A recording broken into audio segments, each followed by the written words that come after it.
5 years ago, this October, we walked in the door, and give you a little history. We just moved here from Texas, and for 10 years in Texas,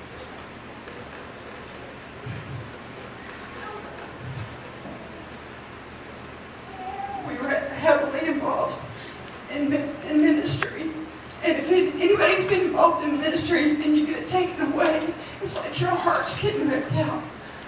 And our church, I mean, Pam and I we traveled the United States. We went and ministered with this church in Texas. And when God calls you and it gets taken away, it's like you've lost everything. It almost cost Pam and I our relationship. It almost cost me to give up everything. And we were out in the wilderness for 3 years. And the day we walked in this church 5 years ago, Pastor Chuck called us out. We were sitting back there in the very back. And he read our book, A Word from the Throne Room of God. And I knew that day that I was in the right place at the right time. And God was going to do a mighty thing in our lives.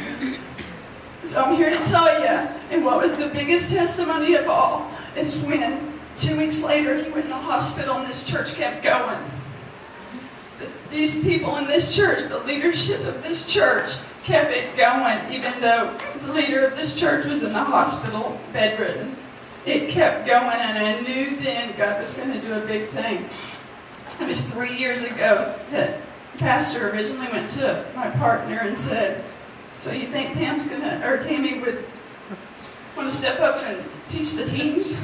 She laughed at him at that time. And then he came to me, and I didn't even hesitate.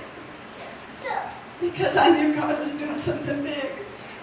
And I look back, and I see those kids back there, and I wouldn't change a thing.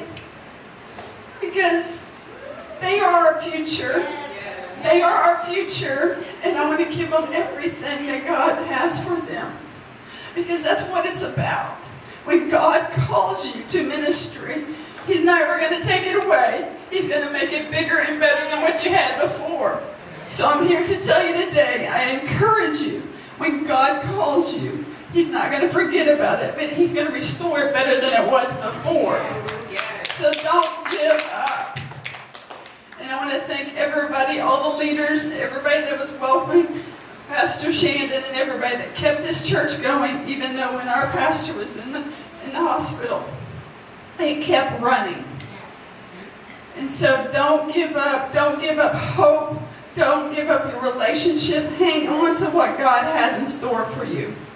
Because I love each and every one of you, and I know each and every one of you have a call on your life. And I encourage you to start stepping out in it. Little baby steps. Start stepping out in it, because God's going to make it big.